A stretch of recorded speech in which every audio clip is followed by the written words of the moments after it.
අපි දැකලා නැහැ කවදාවත් ජනාධිපතිතුමා තමන්ගේ පවුලත් එක්ක සිංහල අවුරුද්ද සමරනවා. ඒක විතරක් දැකලා නැත්තේ. ජනාධිපතිතුමාගේ පවුලත් එක්ක තව මොන හරිය බලන්න ඕනද? මේ මොන ගෑනු දක්වමු මේ මොන ගෑනුද මේ? උසලයි නේද ඒක? බොල වගේ මූසලියෝ තමයි මේ වෙල්ල කියවන්නේ. ඒ ගැන ආදරයක් එක්කමත් තියෙන අයට තමයි ඔක තේරෙන්නේ. පෞරුෂය නැති පුද්ගලයන් ඒ වගේ තනතුරටපත් වුණාම මේ වගේ දේවල් තමයි වෙන්නේ. කල්ලතෝණි පරපුර බිහි කරකට හදන්නේ. අඬුව පටන් ගත්ත දවසේම පළවෙනි ජයමංගල ගාථා කිරීම අතෑරියා. ආගම අතෑරියා. ඇමතිවරු හැමදාම කියන්නේ මේක බෞද්ධ රටක් නෙමෙයි කියලා. ඒ ප්‍රධාන පුරවැස් කොහෙද යකෝ කොයි ඇමතිවරයාද කියහන්කෝ යකෝ මේ කිව්වේ මේක බෞද්ධ රටක් නෙමෙයි කියලා කොයි ඇමතිවරයාද කිව්වේ කියහන්කෝ මේ කොහෙවත් ඉන්න අම්මන්ටිලා කොහේ හරි මොකක් හරි ගේ අමාරුවක් හදාගෙන මාධ්‍ය සාකච්ඡාවලට ඇවිල්ලා රෙන්න බර හැදිලා අර මොකද්ද මේ පස්සපැත්තේ ඈයෙද්ද මීයෙද්ද මොකෙද්ද අර ඉන්න මොකදින්නත් මේ ඉත්තෑව යනවා වගේ කෑ ගහනවා. ඔව් ඉතින් කාන්තාවක් උනම කාන්තාවන්ට සුමුදු කාන්තාව ගෞරව තියාගෙන දැනගන්න ඕනේ. ඒකත් වෙලා දිනු බල්ලගේ වැඩේ බූරුව කරන්න ගිහිල්ලා දැන් ඔය බලු වැඩ තමයි බල්ලගේ වැඩේ බැලියෝ කරන්නේ.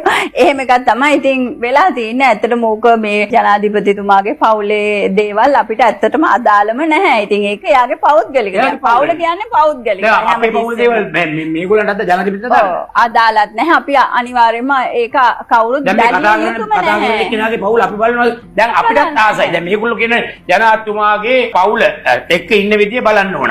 මාත් ආසයි මේ වගේ අයගේ පවුලත් එක්ක රමණේ දෙන විදිය බලන්න. මොක්කුද කියන්නකො මුම්මේ. යකෝ මේක රටක්. තොපි වගේ ගොන්නු දක්කගෙන ගිය කාලේ ඇති අවුරුදු 76ක්. රටක් එක්ක රමණේ දෙන්න බෑ යකුනේ.